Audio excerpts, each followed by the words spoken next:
Well, good morning and welcome to the 11:11 service. My name is Austin, and we're so happy that you've joined us for worship this morning. For those of you who are visitors or guests, we want to extend an especially warm welcome to you. Thank you for choosing Second this morning.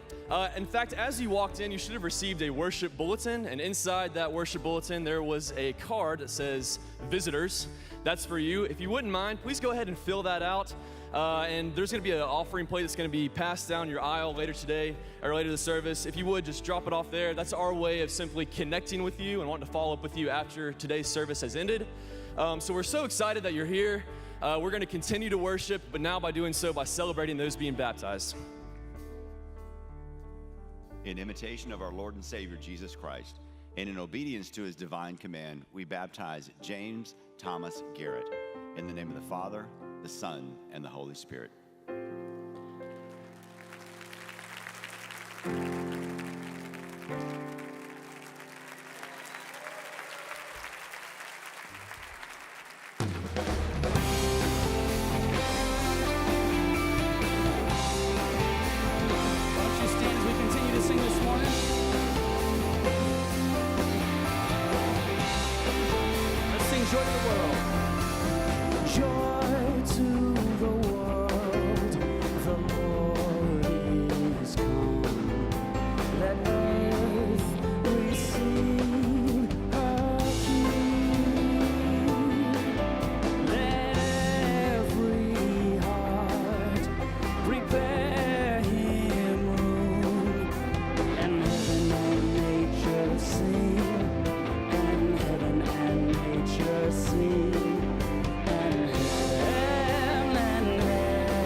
Right now, we continue to worship as we go to the Lord's Supper table. So our ushers are coming forth to pass out the bread and the cup. If you're here today and you're a Christ follower, we invite you to take this meal with us. When you receive the cup and the bread, please hold on to it till after this song is completed. I'll come back and we will take the Lord's Supper in unison. Let's go to the Lord's Supper table today, worshiping the Christ and what he has done for us.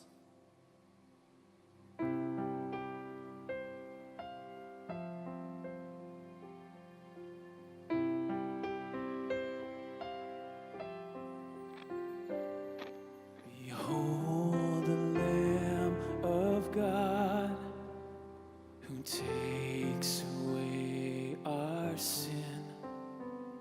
Behold the Lamb of God, the life and light of man. Behold the Lamb of God who died and rose again.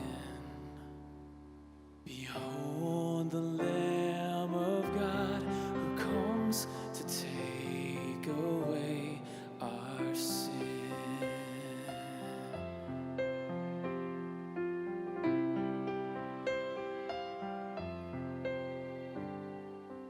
Broken hearts,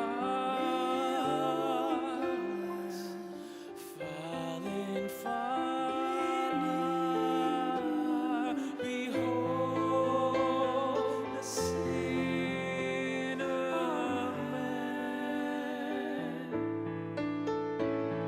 Behold the Lamb of God who takes away our sin.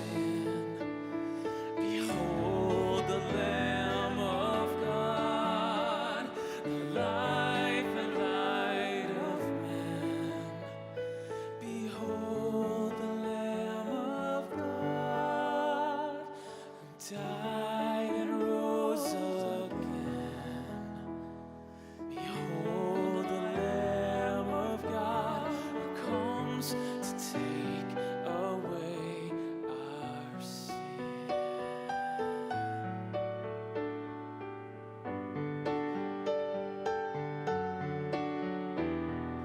Son of God, Son of Man, we praise Him. Behold the Lamb, the hope of man. Behold the Lamb, behold the Lamb of God who takes away our sin. Behold the Lamb of God, He's the life and light of man. Behold the Lamb of God who died and rose again. Behold the Lamb of God who comes to take away our sin.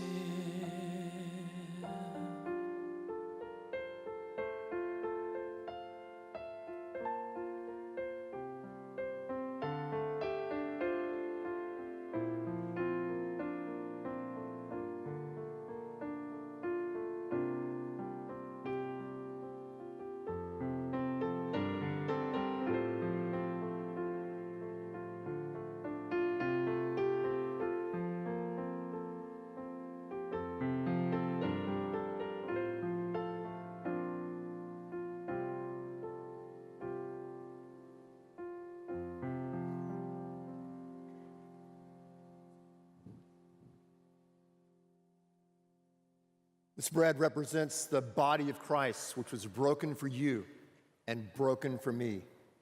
We eat this bread in remembrance of him.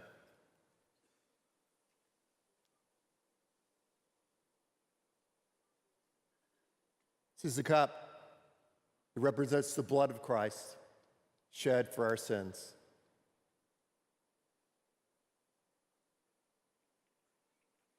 Father, this Advent season, as we look forward to Christmas, we also look forward, God, even to the future, when you shall come again to this earth and wipe away every tear and take away every pain and recreate this beautiful world, this beautiful universe. God, until then, we thank you for this meal. We thank you for this cup of the new covenant, the blood, the body of Christ that strengthens us, that reminds us what you have done for us, that reminds us that though we are sinners and broken people, that you can come into our life and restore us and heal us, and we can be agents of healing in your world. God, help us to do that. And Lord, right now, as we continue to worship you through the giving of tithes and offerings, God, I pray that you would bless this time of giving. Use these tithes, use these gifts to proclaim your grace and truth in this city and in the world. It's our prayer in Jesus' name. Amen.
To all he brings, risen with healing in his knees.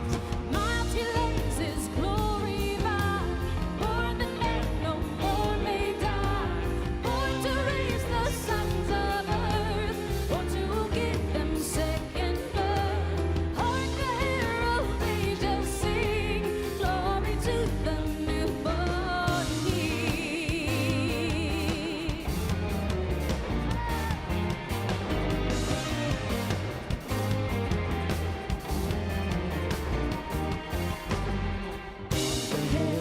Angels sing, glory to the newborn King. Hills on earth and rose mild, God is in his reconciled.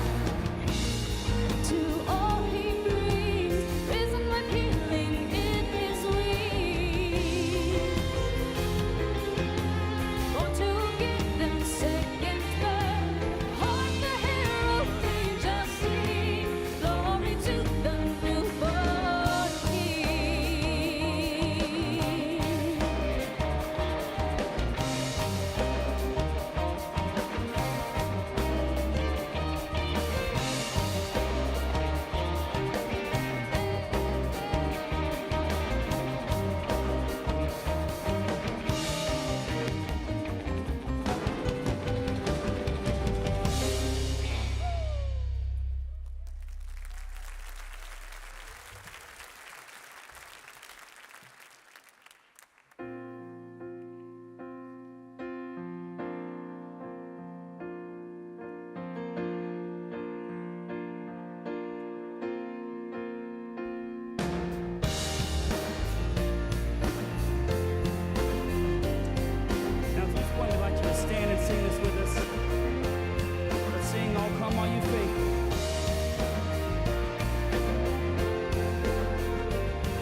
sing choirs of angels, sing in exaltation,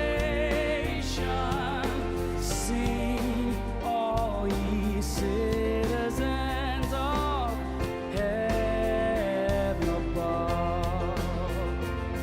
Now glory to God, all glory in the highest. Oh, come let us adore Him. Oh, come let us adore Him. Oh, come let us adore Him, Christ the Lord.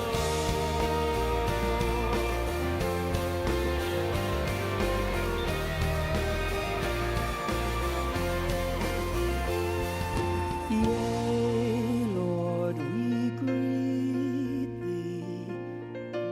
You guys sing that out.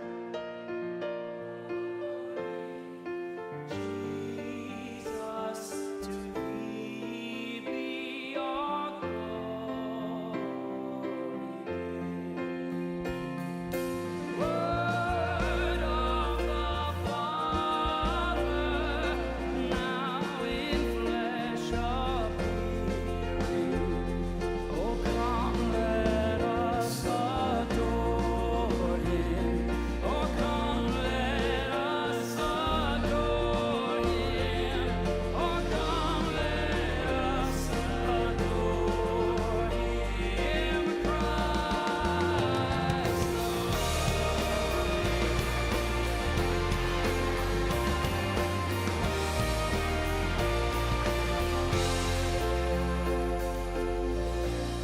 Give Him all the glory. We'll give Him all the glory. We'll give Him.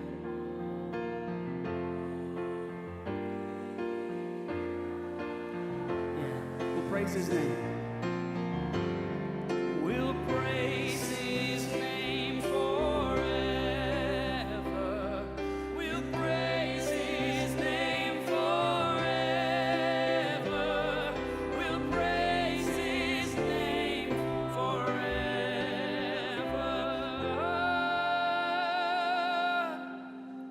Christ the Lord.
controllers here in Mission Control are monitoring the countdown. T-minus 55 minutes and counting, and the countdown continues to go well. Back on Earth, the crew of Apollo 8 has a message that we would like to send to you. In the beginning, God created the heaven and the earth. And the earth was without form and void, and darkness was upon the face of the deep. And the Spirit of God moved upon the face of the waters. And God said, "Let there be light." We close with good night, a Merry Christmas, and God bless all of you on the good earth. 3, 2, 1. Houston out, over.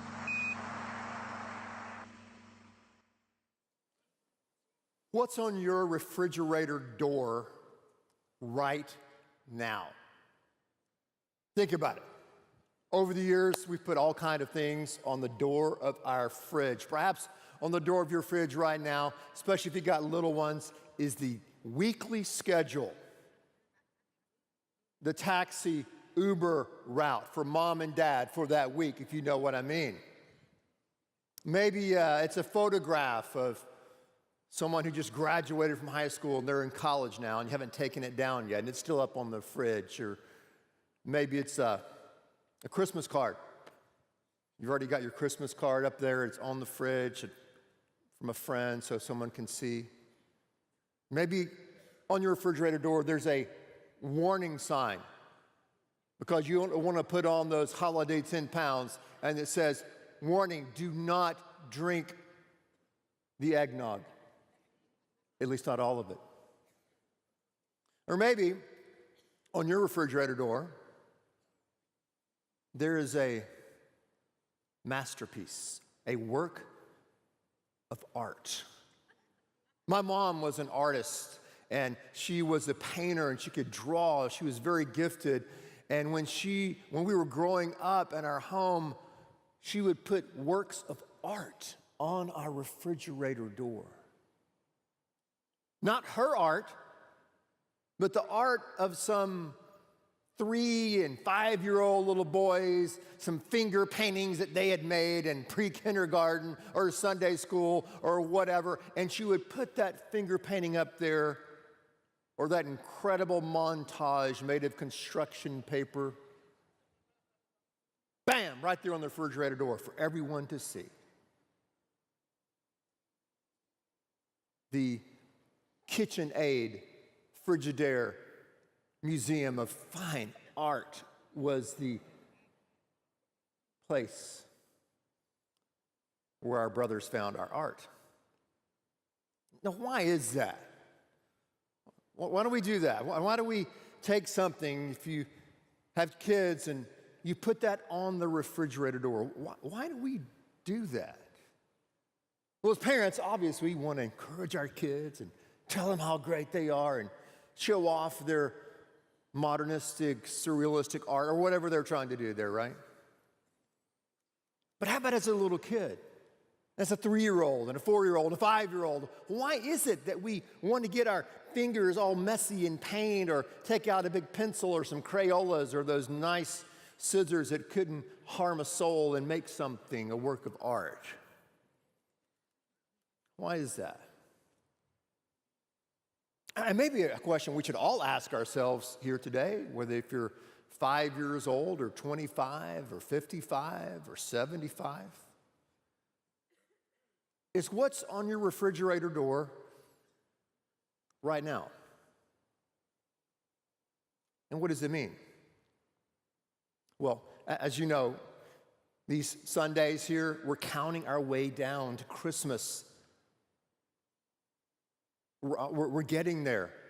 We're getting close on this countdown. Last week, we said, Christmas is something bigger than a manger. It's something bigger than the Bethlehem story.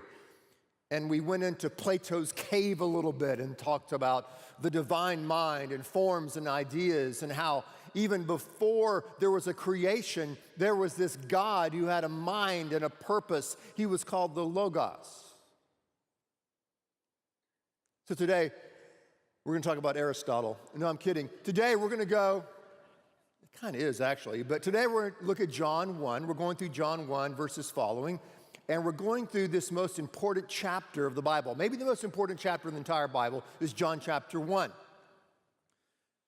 John 1:1 gives us an idea of what was going on before creation, before the Big Bang. Was there anything or anyone before that? Here's what John said. He said, in the beginning was the Word, the Logos. And the Logos, the Word, was with God, and the Word was God. He was with God in the beginning. And then this radical claim, he said, through Him, all things were made. Without Him, nothing was made that has been made. So the Logos, the forms, the ideas, this God is not some impersonal force or entity, but is personal.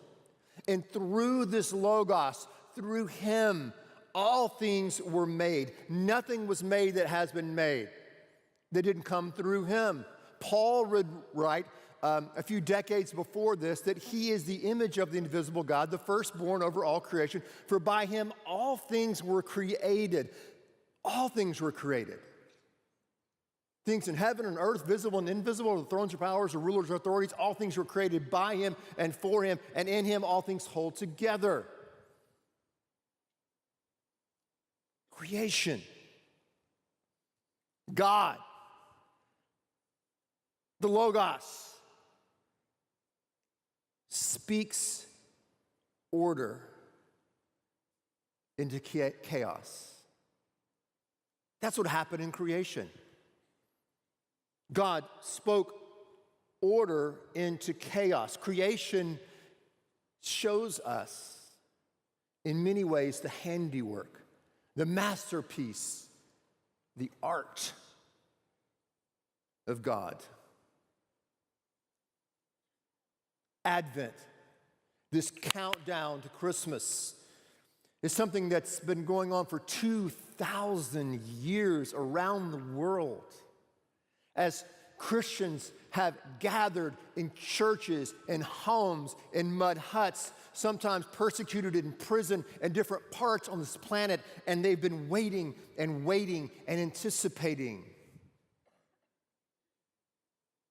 Messiah. Now, 2,000 years ago, the Israelites were oppressed by a wicked government, and Herod was the leader for some 33 years, and they were waiting for a political power to bring order into chaos. But the Creator did something different.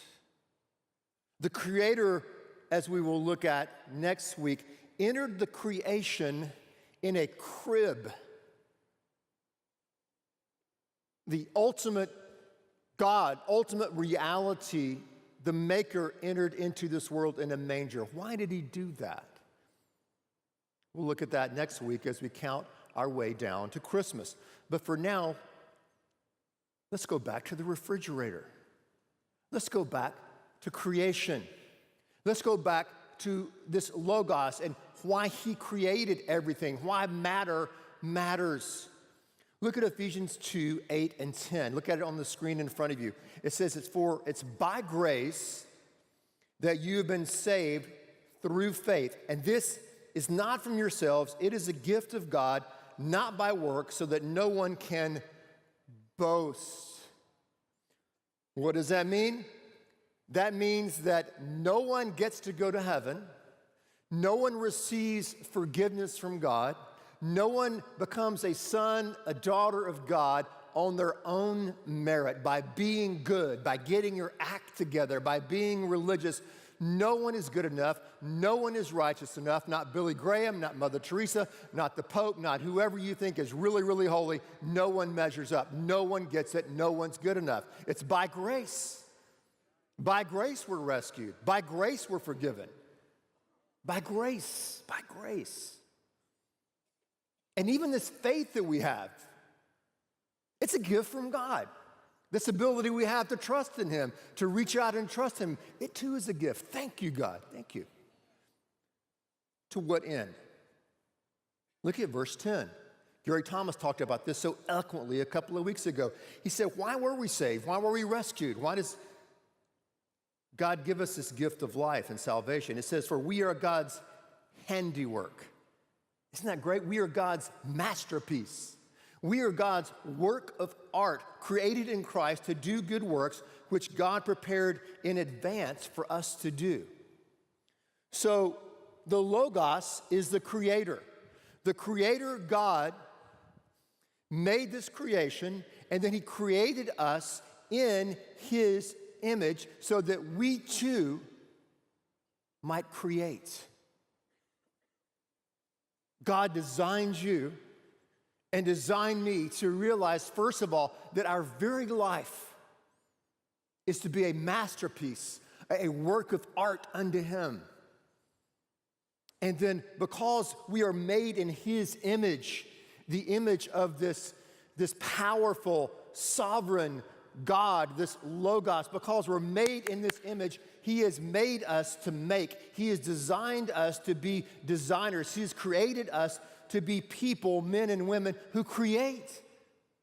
And it starts at a very young age with finger painting and making napkin holders out of, popsicle sticks and all that. But it continues throughout our life. We're created to create. Created to create. We're made in the image of him.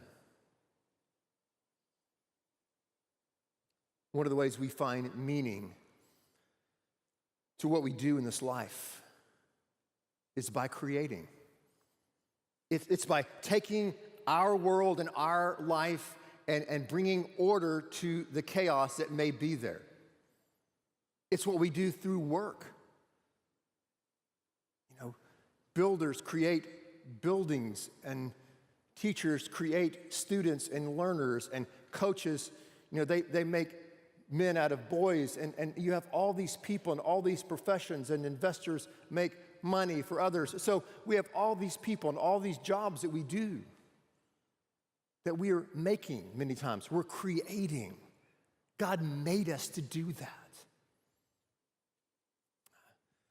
94-year-old guy walked into a friend of mine's office a while back, and he sat down. Check this out. This guy's 94 years old. He said to my friend, he said, you know what? Retirement is hazardous to your health. My friend said, what? He said, retirement's hazardous to your health. He said, all my friends are dead. They're gone. And they retired and stopped working. He said, I still go into work 4 times a week. He doesn't do the same thing he does, doesn't have the same pace, but he said, I still go into work 4 times a week. He goes, I'm here to tell you, young fella, retirement's hazardous to your health. Now, what's the deeper meaning of that? The meaning of that is we find meaning as 4-year-olds painting, as 94-year-olds going to work. We find meaning in what we do, by what we create, by what we make. God designed us that way. We're a reflection, though a dim reflection of his image, and he created things, and we are to be people and men and women of creativity. All of us. It's not just for the creative types, right? So this Christmas season, this Advent season, I want you to ask yourself a question. And I ask myself the same question. What can you make for someone this Christmas? What can you create for someone this Christmas season? Maybe you can create some work of art, no matter how crude it may be, to someone in your life and give it to them. Now, guys, don't misunderstand what I'm saying. You're not off the hook, okay? You're not off the hook. You're not off the hook. But you can create something for someone. Maybe you could, write a poem or write a thoughtful card Maybe you can make a meal for someone in need or make something special that they like. What is it you can create that you can make for someone this season? It doesn't have to be tangible. I mean, all the lights and the wreaths and the things we put in this worship center and our homes and apartments, the trees, the lights, the candles, all these festivities are all about really recognizing the season we're in, preparing not just our minds, our homes or whatever, but preparing our hearts to once again receive the magnitude of this incredible gift that God has given to us. And one of the ways we can be a part of that in a small way is being people who create and make something for someone else. Maybe it's making your home, the place where you live, a warm, inviting environment. Maybe it's making just your whole attitude one of gratitude and hospitality this holiday season. What is it that you can create that someone can say, hang on the refrigerator of their life? You say, well, I'm still struggling to figure that out. You just asked me that question, but I'm thinking about it. But that's a tough one. I don't know what I can create. I don't know what I can make. I don't know what I can give to someone else, much less prepare my heart for the new season. Well, years ago, someone asked that same question. They wondered what would happen if a poor boy was invited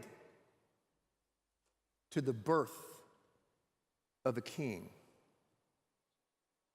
What would that look like? What would that feel like? What could this poor boy bring to a king?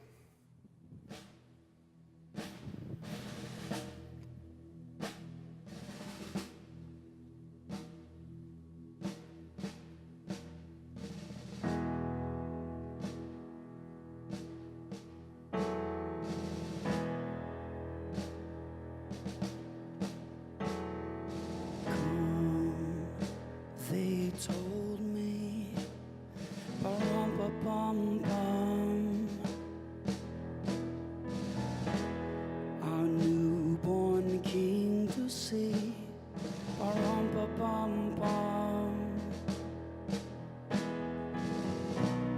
our finest gifts we bring, bum-ba-bum-bum, to lay before our king, rum-pa-bum-bum, rum-pa-bum-bum, rum-pa-bum-bum. So to honor him, rum-pa-bum-bum, when we come.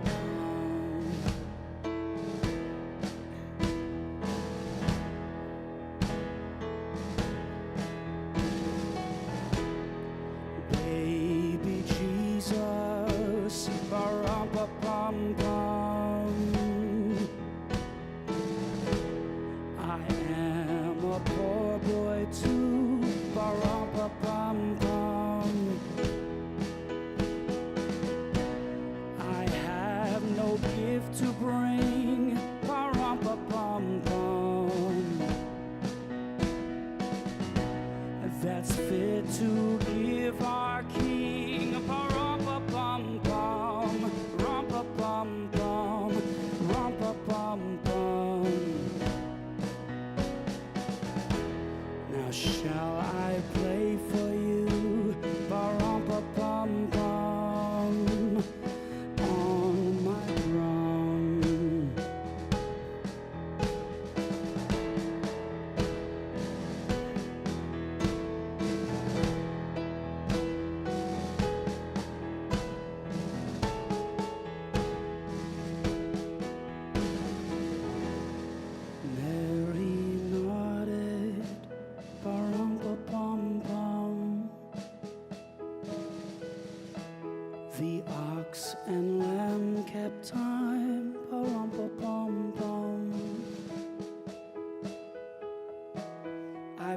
played my drum for him, pa-rum-pa-pum-pum. I played my best for him, pa-rum-pa-pum-pum, rum-pa-pum-pum, rum-pa-pum-pum. Now then he smiled at me, pa-rum-pa-pum-pum, me and my drum, me and my drum, me and my drum, me and my drum, me and my drum.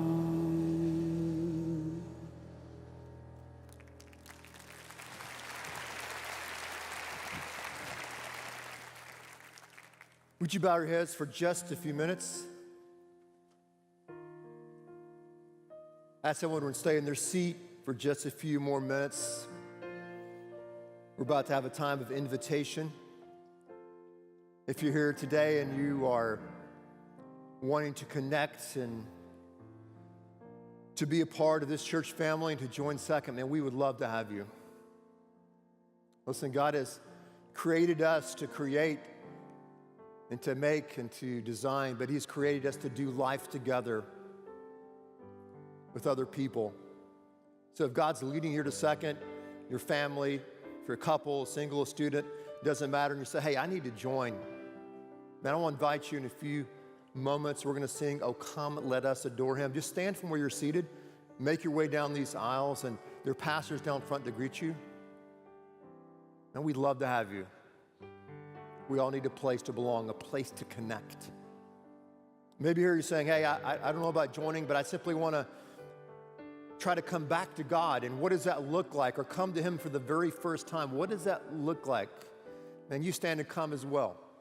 Please make your way down these aisles and just come right down front. Today, for those who are coming down front, we have a gift for you. It's a really cool Bible. It's a chronological Bible. It tells a story of God in a way that's very timely and sequential, and it's our gift for you, for those who are joining here today. So as we sing this song, I invite you to stand and come and make your way down front as God leads.